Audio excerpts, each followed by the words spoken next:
Hello प्यारे साथियों, कैसे हो? उम्मीद करता हूँ आप सभी लोग बहुत अच्छे होंगे। स्वागत है आप सभी लोग का। आज के सेशन में हम लोग पढ़ेंगे मॉडर्न इंडिया। अब मॉडर्न इंडियन हिस्ट्री में आज का हमारा जो टॉपिक है, ये है list of governor, governor generals and viceroy of India. प्यारे साथियों, जैसा कि हम लोग पहले भी पढ़ चुके हैं, arrival of European companies in India, और उस सेशन में मैंने आपको बहुत अच्छे तरीके से बताया किस तरीके से यूरोप से भारत में अनेक प्रकार की कंपनियां आती हैं और एस्टेब्लिश होती हैं, ट्रेड के ऊपर अपना अधिकार करती हैं, एडमिनिस्ट्रेशन के ऊपर अपना अधिकार करती हैं। ढेर सारे कंट्रीज आए भारत में, जिसमें Portuguese, Dutch, Britishers, Danish, French, Swedish, ये सभी देश के लोग भारत में आए। लेकिन इन सभी कंट्रीज के मुकाबले अगर बात की जाए तो सबसे ज्यादा ताकतवर, पावरफुल कौन से कंट्री हो जाते हैं, तो वो हैं ब्रिटिशर्स। ब्रिटिशर्स न सिर्फ भारत में एडमिनिस्ट्रेशन के ऊपर अपना कब्जा करते हैं, बल्कि वो भारत में ट्रेड और एडमिनिस्ट्रेशन दोनों के ऊपर कब्जा कर लेते हैं। प्यारे साथियों, पुर्तगीज, डच, डैनिश, फ्रेंच और स्वीडिश, इन सभी लोगों ने भारत में ट्रेड के लिए कार्य शुरू किया था। बाद में धीरे धीरे चल के कुछ कुछ प्रोविंसेस को जीत के अपना अधिकार स्थापित किया, और कुछ समय के पश्चात ब्रिटिशर्स ने अपना प्रभुत्व पूरे भारत देश में स्थापित कर लिया और सबसे बड़ी टेरिटरी बन के निकले। अंततः ये हुआ, इसका परिणाम ये हुआ कि उन्होंने भारत को पूरी तरीके से कैप्चर कर लिया और भारत ब्रिटिशर्स का गुलाम बन गया। तो उन्हीं के सिलसिले में आज का ये चैप्टर है, जो कि एग्जाम के लिए भी बहुत ज्यादा इंपॉर्टेंट है। किस तरीके से ब्रिटिशर्स भारत में शासन करना शुरू करते हैं और क्या क्या चीजें करते हैं, इनके बारे में हम लोग चर्चा करेंगे। मेरे साथियों, जैसा कि मैं आपको कई बार और बार बार बताता आता हूँ कि जब ब्रिटिशर्स ने ये डिसाइड किया कि उन्हें भारत के एडमिनिस्ट्रेशन में भी रूल करना है, तो उन्होंने तीन बड़े प्रोविंस को भारत में कब्जा करने की सोची। वो कौन कौन से प्रोविंस थे? तो एक हमारा प्रोविंस है बम्बई प्रोविंस, एक प्रोविंस हमारा होता है मद्रास प्रोविंस, और एक प्रोविंस होता है बंगाल प्रोविंस।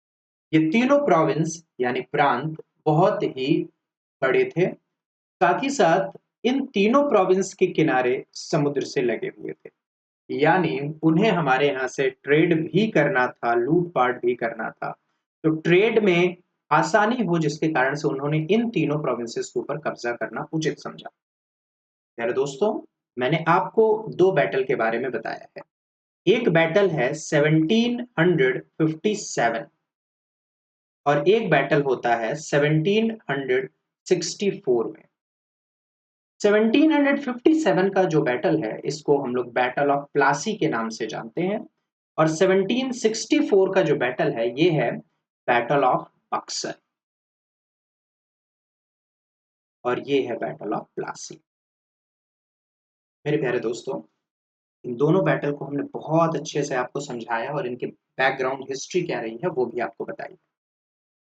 यहाँ पे 1757 की जो लड़ाई होती है बैटल ऑफ प्लासी की, तो बैटल ऑफ प्लासी के बाद ब्रिटिशर्स का बंगाल प्रोविंस पे एक नाम मात्र का अधिकार हो जाता है। कैसा अधिकार हो जाता है? नाम मात्र का अधिकार हो जाता है, यानी फुल्ली राइट ऑन बंगाल नहीं होता है। फिर भी बैटल ऑफ प्लासी में चूंकि सिराज उद्दौला, जो कि बंगाल का नवाब रहता है, इसको रॉबर्ट क्लाइव हरा देता है, जिसके कारण से बंगाल प्रोविंस में इसी समय अंग्रेजों का अधिकार हो गया। तो अब एक बात समझने वाली आती है कि अगर किसी भी देश में आप जाओगे, वहां के राजा को हरा दोगे, तो आप समझ लो कि आप राजा बन गए। आपने अलग अलग प्रकार के टाइटल्स ले लिए, जैसा कि हमने मेडिवल हिस्ट्री में पढ़ते हुए चले आ रहे हैं। मुगल मुगल को हमने पढ़ा, दिल्ली सल्तनत के सुल्तान को हमने पढ़ा, एंशियंट टाइम में हमने मगध एम्पायर को पढ़ा। जब जब जो जो राजा किसी छोटे मोटे या बड़े प्रोविंस के ऊपर कब्जा कर लेता है, तो वो अपना एक टाइटल यानी उपाधि धारण करता है कि अब मुझे इस नाम से जाना जाएगा। क्लियर है इतनी बात? अब ब्रिटिशर्स चूंकि इंग्लिश थे, अंग्रेज थे, तो उन्होंने एक टाइटल शुरू किया बंगाल में और उसको रखा बंगाल का गवर्नर, यानी गवर्नर ऑफ बंगाल। मेरे प्यारे साथियों, यही वो समय है जब भारत में अंग्रेजों का यानी ब्रिटिशर्स का यानी इंग्लैंड वालों का, यूनाइटेड किंगडम वालों का शासन शुरू होता है। समय है 1757।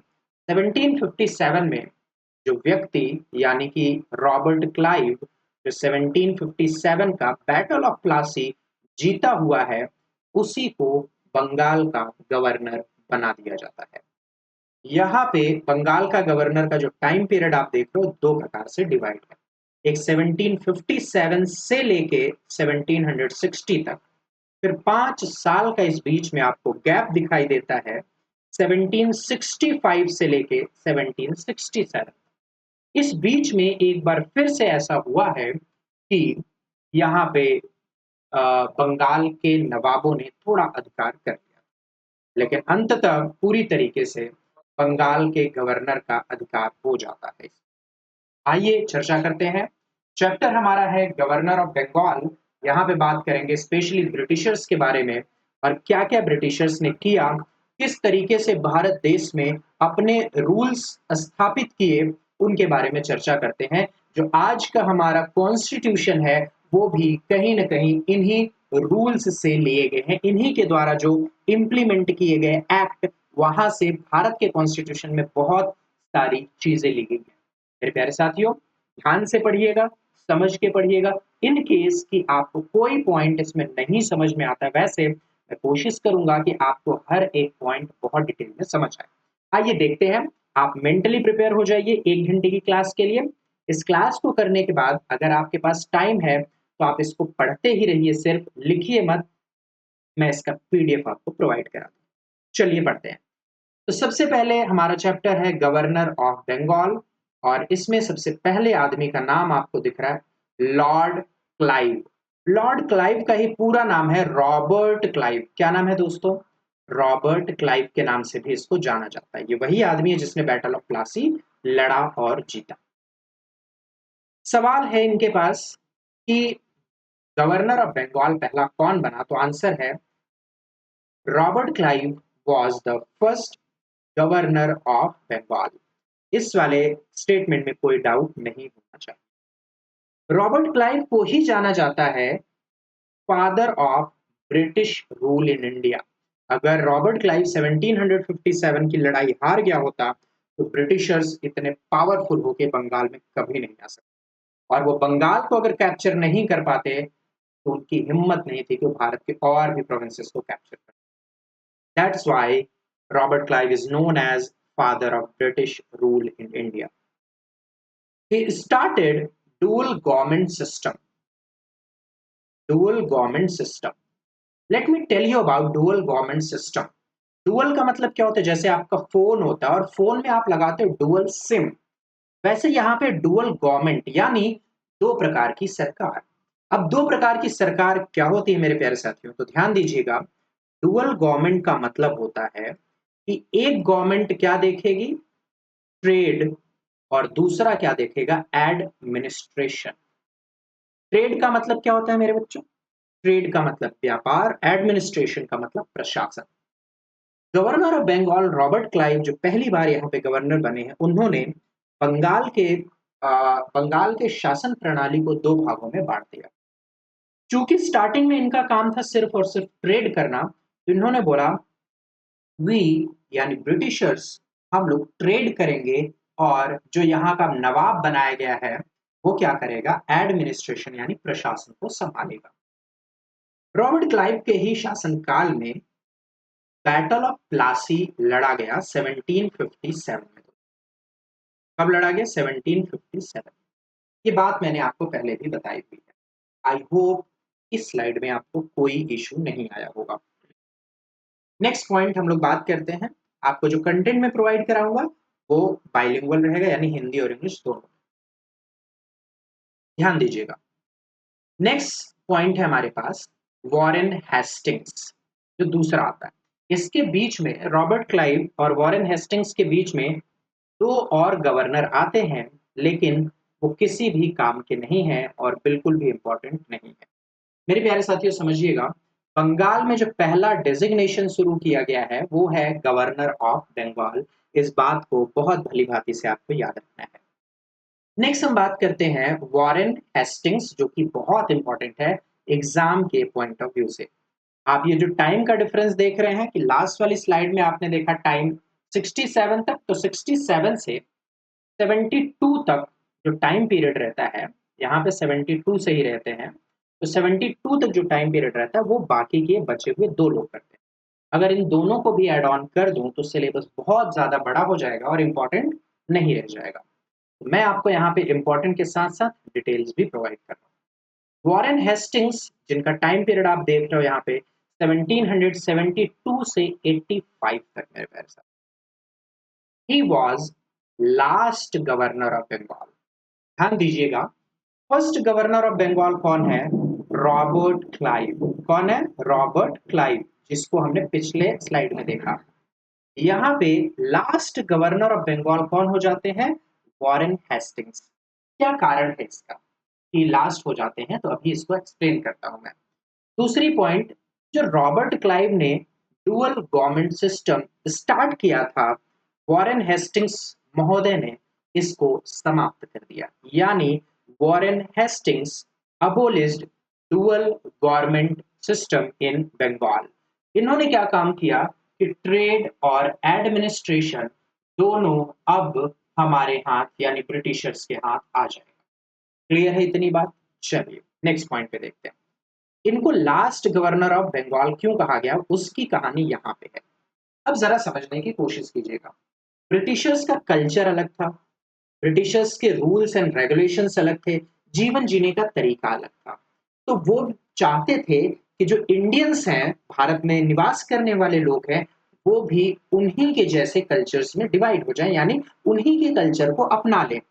मुश्किल बात था। इसलिए पहली पहली बार जब ब्रिटिशर्स भारत में रूल करना शुरू किए, तो भारतीयों को नियम कानून का पाठ पढ़ाने के लिए और नए अधिनियम लाने के लिए उन्होंने एक एक्ट लेके आए जिसका नाम है रेगुलेटिंग एक्ट। क्या नाम है इसका? Regulating act. 1773 में आया था, इसलिए इस एक्ट का नाम है रेगुलेटिंग एक्ट 1773। तो regulating act was passed during his time. इन्हीं के शासन काल के समय रेगुलेटिंग एक्ट पास किया गया दोस्तों। ठीक है, इतनी बात क्लियर है। अब इस एक्ट में क्या क्या चीजें कही गई थी जो इंपॉर्टेंट बनती है हमारे लिए, उसके बारे में हम लोग चर्चा करते हैं। रेगुलेटिंग एक्ट जो कि 1773 में पास हुआ, इस अधिनियम के अनुसार Warren Hastings became governor general of Bengal. Warren Hastings को क्या बना दिया गया? गवर्नर जनरल ऑफ बंगाल बना दिया गया, यानी डेजिग्नेशन में चेंजेस लाए गए। पहले हुआ करता था वही पद गवर्नर ऑफ बंगाल, और अब यही पद हो गया गवर्नर जनरल ऑफ बंगाल। साथ ही साथ मेरे प्यारे साथियों, वी हैव थ्री प्रोविंसेस। एक है हमारे पास बंगाल, एक है हमारे पास बॉम्बे, और एक है हमारे पास मद्रास। जो बंगाल का गवर्नर जनरल है वो बॉम्बे और मद्रास, इन दोनों गवर्नर्स को क्या करेगा? लीड करेगा मेरे दोस्त। ये दोनों को क्या करेगा? लीड करेगा, यानी अब वो इन दोनों का लीडर भी बन चुका है, साथ ही साथ बंगाल का गवर्नर जनरल तो है ही। Any doubt? I hope no doubt. Next point है, supreme court was established in Calcutta by this act in 1774।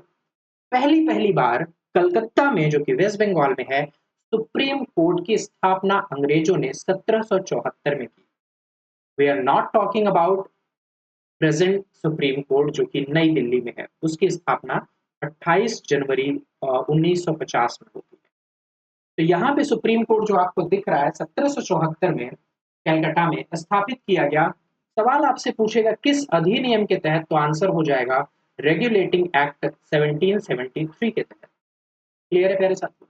आइए आगे देखते हैं। ये जो सुप्रीम कोर्ट बनाया गया, इसका मेन जज इसका मेन जज है एलिजाह एम्फे।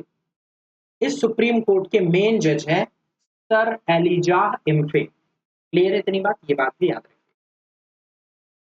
वॉरेन हेस्टिंग्स ने स्थापित किया, he established a civil and a criminal court in every district.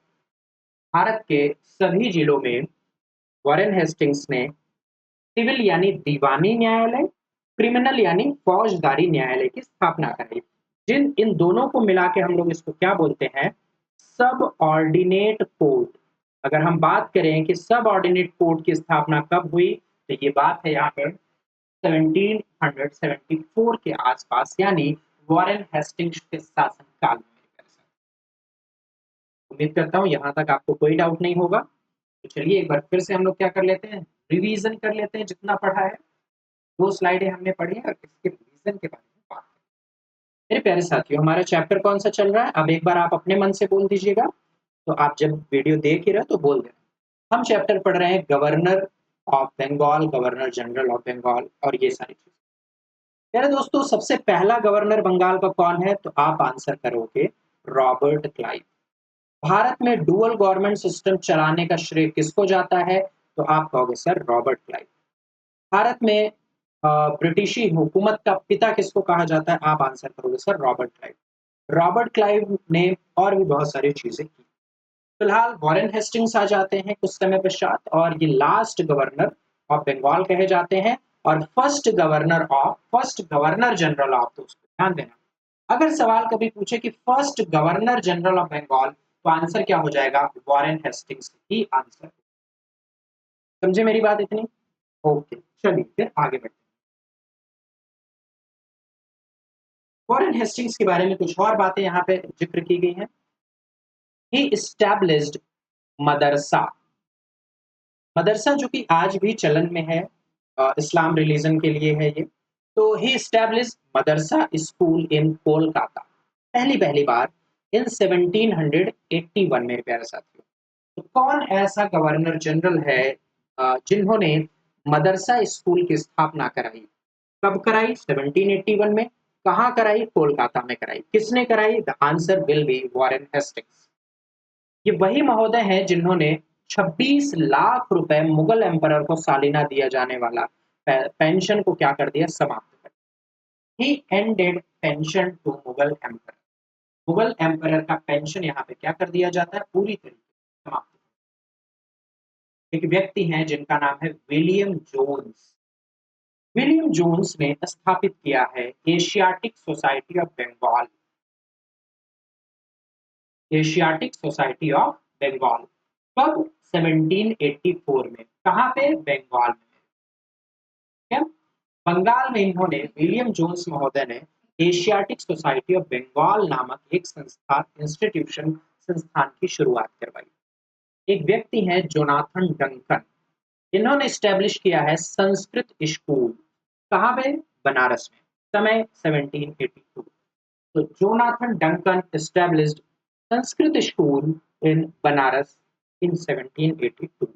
इतनी बातें आपको याद रखनी है, समझनी है, एक बार पढ़नी है, 2 बार पढ़नी है, नोट्स करना है, डिस्कशन करना है, आपको ये सारी चीजें याद हो जाएंगी। इन सब के बाद आपको एमसीक्यू करना है, गारंटी है कि आप ये सारी चीजें बहुत अच्छे से याद कर लेंगे। वॉरेन हेस्टिंग्स ने हैंग कर दिया, यानी फांसी पे चढ़वा दिया, है एक ब्राह्मण को, और ये ब्राह्मण को कॉन्स्पिरेसी के तहत चढ़ाया जिसका नाम है नंद कुमार। तो वॉरेन हेस्टिंग्स हैंग्ड अ ब्राह्मण नंद कुमार इन अ कॉन्स्पिरेसी। ये भी फैक्ट आप याद कर सकते हैं, बहुत इंपॉर्टेंट है कि एक षड्यंत्र के द्वारा वॉरेन हेस्टिंग्स ने एक ब्राह्मण आदमी नंद कुमार को फांसी पे चढ़ाया। इसी के शासनकाल में, ड्यूरिंग हिज टाइम, एक अधिनियम आता है मेरे प्यारे साथियों जिसका नाम है फिट्स इंडिया एक्ट। दोस्तों यहाँ पे लिख रहा हूं मैं, फिट्स इंडिया एक्ट।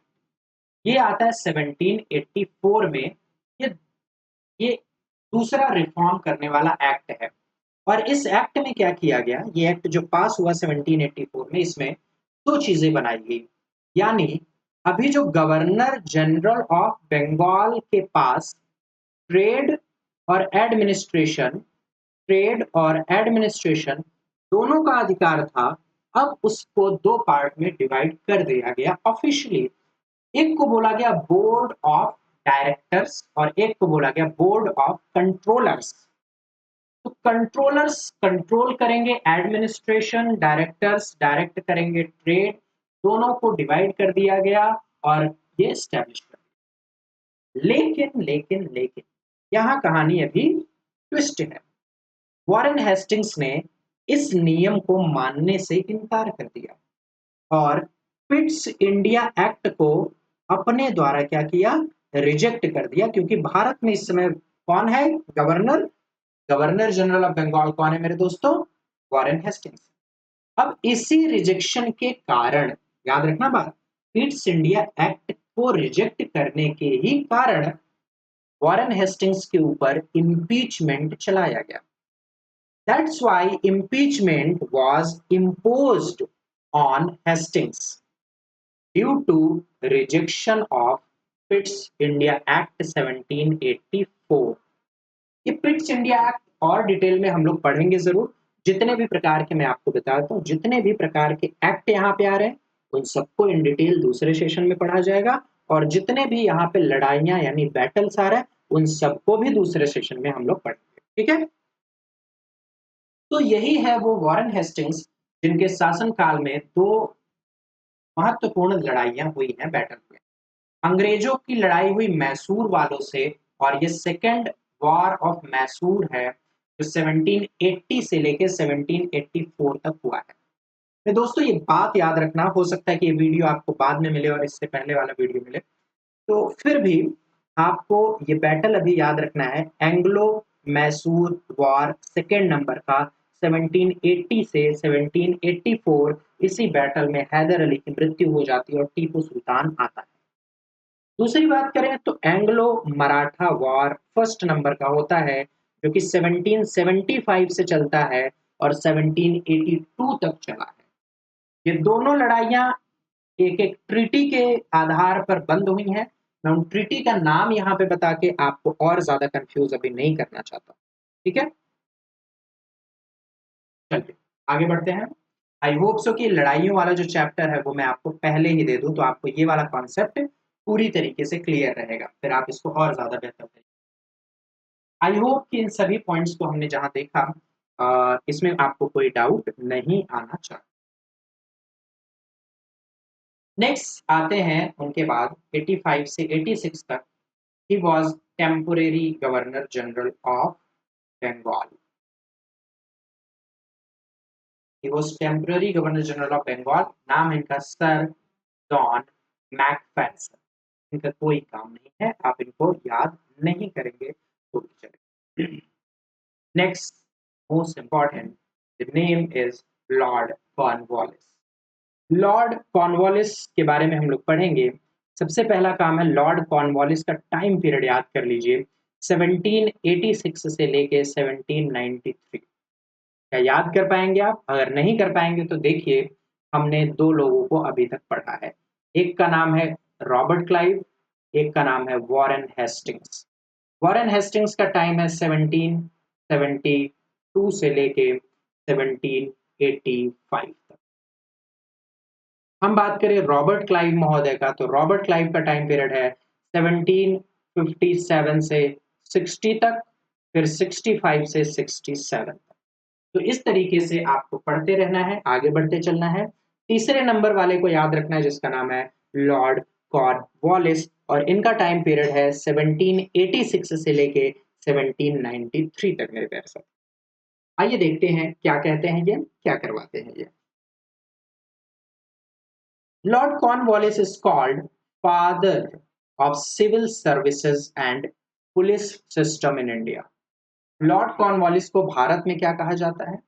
भारत में सिविल सर्विस यानी नागरिक सेवा का, जो आईएएस पीसीएस आप देख रहे हो उसी का, तो ये वही है, सिविल सर्विस का पिता कहा जाता है। साथ ही साथ इनको भारत में पुलिस सिस्टम का भी पिता कहा जाता है। ये दोनों बात आपको बहुत अच्छे से याद रखना होगा। अभी हमने देखा लास्ट वाले स्लाइड में कि वॉरेन हेस्टिंग्स महोदय ने second Anglo and Mysore battle यानी वॉर उनके शासनकाल में हुआ था। यहां भी तीसरा एंग्लो मैसूर वॉर हो रहा है, जो कि 1790 से लेके 1792 के बीच में, 1790 से 92 के बीच में है। तो ये भी एक ट्रीटी के द्वारा समाप्त हुआ है, और आई होप कि मैंने इससे पहले भी शायद आपको पढ़ाया हुआ है, तो आपको याद होगा कौन सी ट्रीटी में इसको समाप्त किया। लॉर्ड कॉर्नवालिस ने नई नई चीजें यहाँ पे इंप्लीमेंट की है, तो आइए देखते हैं क्या है वो। Lord Cornwallis implemented permanent settlement, Hindi में इसको बोलते हैं अस्थाई बंदोबस्त। कहां पे? इन बंगाल, बिहार एंड उड़ीसा। अस्थाई बंदोबस्त का मतलब क्या है, मैं आपको समझाता हूं। जिसके द्वारा क्या किया गया, landlord had to give 90% of land revenue to the company. समझना। परमानेंट सेटलमेंट का मतलब है पूरी तरीके से जो जमीनें हैं वो किसको उठा के दे दिया गया, जमींदारों को। ठीक है, जमीनें सारी किसको दे दी गई, जो लैंड, बड़े बड़े स्लॉट थे लैंड के, वो सारे लैंड उठा के बड़े बड़े जमींदारों को दे दिया गया। और इस जमीन के ऊपर खेती कौन करता था, किसान। खेती कौन करता था, किसान। तो किसान क्या काम करता था, किसानों से ये लगान वसूल करते थे एज अ टैक्स। किसानों से क्या वसूल करते थे, कौन वसूल करता था, जमींदार, बड़े बड़े जमींदार लगान वसूल करते थे। अब इस लगान का यानी इस टैक्स का जो ये रेवेन्यू मिल रहा है जमींदारों को, इस टैक्स का 90% तो किसके पास चला जाएगा, कंपनी के पास। कंपनी यानी ईस्ट इंडिया कंपनी, यानी अंग्रेजी सरकार के पास चला जाएगा। बाकी का बचा 10% तो वो जमींदारों के पास रहेगा। ठीक है, अब ये कितना टैक्स लगाना है कितना नहीं लगाना है, ये ज्यादातर फिर किसके ऊपर डिपेंड करने लग गया, जमींदारों के ऊपर डिपेंड करने लग गया। हालांकि जमींदारों के पास जो नियम आते थे बनके, वो कहीं ना कहीं गवर्नर जनरल ऑफ बंगाल से ही बन के आते थे कि किस किसान से या फिर किस इलाके में कितना टैक्स लगाना है। उस टैक्स को उतारने की जिम्मेदारी किसकी थी, जमींदारों की थी, क्योंकि वो जमीन किसको दे दी गई थी, किसानों जमींदारों को दे दी गई। क्लियर है इतनी बात। अलग अलग जिले में लॉर्ड कॉर्नवालिस ने स्टैब्लिश कर दिया है पुलिस स्टेशन यानी पुलिस थाना। लॉर्ड कॉर्नवालिस को क्या कहा जाता है, फादर ऑफ सिविल सर्विस कहा जाता है। लॉर्ड कॉर्नवालिस को क्या कहा जाता है, फादर ऑफ पुलिस स्टेशन कहा जाता है, police system India. Lord Cornwallis के टाइम पीरियड में थर्ड एंग्लो मैसूर वॉर हो गया, जो कि 1790 से 1792 तक चला है।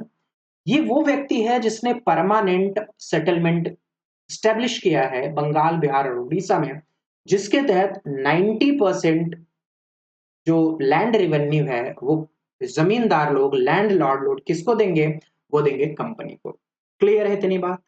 तो आगे बढ़ते हैं मेरे दोस्तों। टाइम पीरियड कितना है इनका, चलो एक बार फिर से देख लेते हैं। तीन लोग, इंपॉर्टेंट लोग को पढ़ा हमने, किसको किसको पढ़ा, लॉर्ड क्लाइव को पढ़ा। किसको, लॉर्ड क्लाइव। इसका टाइम कितना है बंधु का, इसका टाइम 1757 से 60 तक, फिर 65 से 67 तक। अब उम्मीद करता हूं तुम मेरे लिखने से पहले ही जान जाते होगे। वॉरेन हेस्टिंग्स का टाइम पीरियड 1772 से स्टार्ट हो गया और पूरी तरीके से और चला कब, 1785। नेक्स्ट जो हमारे लिए इंपॉर्टेंट है वो है लॉर्ड कॉर्नवालिस। अच्छा, कभी आपसे नंबरिंग करके कभी नहीं पूछेगा ना कि पहला कौन है दूसरा कौन है, आपको बस ऐसे याद रखना है। 1786 से 86 से 1793 तक लॉर्ड कॉर्नवालिस रहते हैं। नेक्स्ट आते हैं सर जॉन शोर। ये है 93 से 98 तक। आप पूछोगे सर इंपॉर्टेंट है कि नहीं, तो टाइम पीरियड तो उतना इंपॉर्टेंट नहीं होता है, लेकिन इन्होंने एक जो काम कर दिया वो इंपॉर्टेंट हो जाता है।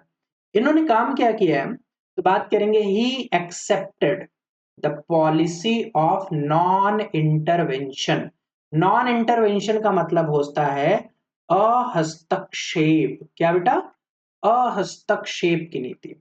जस्ट इमेजिन, नहीं समझ आ रहा है तो मैं तुम्हें समझाता हूं।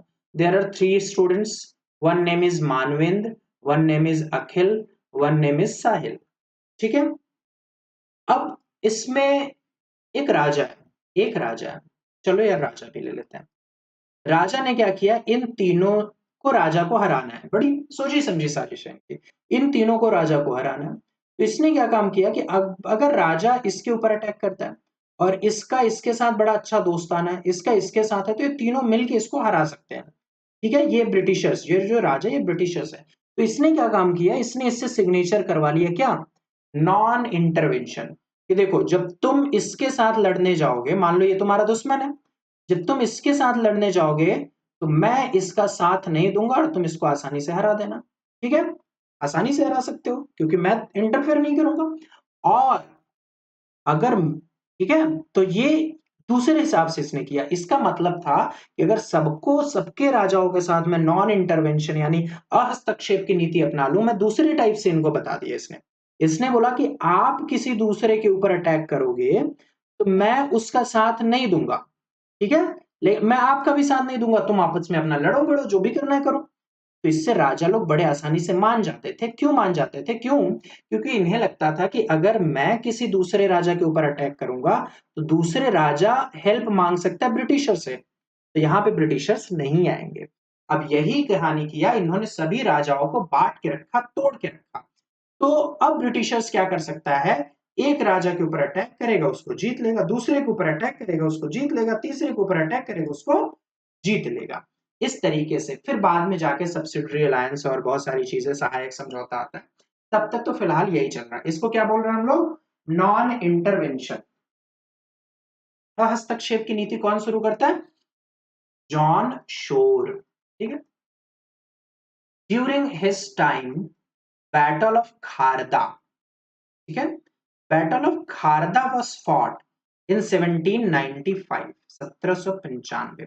कौन सी लड़ाई बेटा, बैटल ऑफ खारदा। अच्छा, किसके किसके बीच हुआ है, तो ये हुआ है मराठा यानी मुंबई वालों के बीच।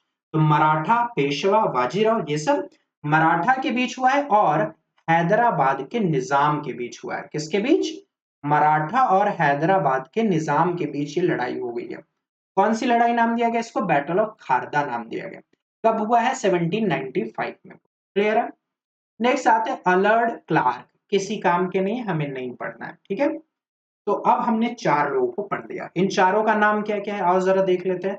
लॉर्ड रॉबर्ट क्लाइव, ठीक है, रॉबर्ट क्लाइव। रॉबर्ट क्लाइव का टाइम पीरियड है 1757 से लेके 1760 तक। आप लोग भी बोलो, लिखो और पढ़ो। फिर 65 से लेके 67 तक दोस्तों। नेक्स्ट अपने पास कौन आता है, नेक्स्ट अपने पास जो इंपॉर्टेंट है वो है वॉरेन हेस्टिंग्स। टाइम पीरियड कितना, 1772 से लेके 1785 तक होता है। अच्छा, नेक्स्ट अपने पास क्या आता है, लॉर्ड कॉर्नवालिस आता है। कॉर्नवालिस का टाइम पीरियड मेरे पास आती है 1786 से लेके 1793 तक हो जाता है। नेक्स्ट अपने पास आते हैं सर जॉन शोर। कौन, सर जॉन शोर, जिनका टाइम पीरियड है 1793 से लेके 1798। ये चार लोग को अभी मैंने आपको पढ़ाया और इन चार लोगों को आपको अभी बहुत अच्छे से पढ़ना है दोस्तों। ठीक है, इन चार लोग को तो अभी आपको ध्यान से पढ़ना है, बहुत ध्यान से पढ़ना है चारों को। फिर दूसरा सेशन हम लोग करेंगे।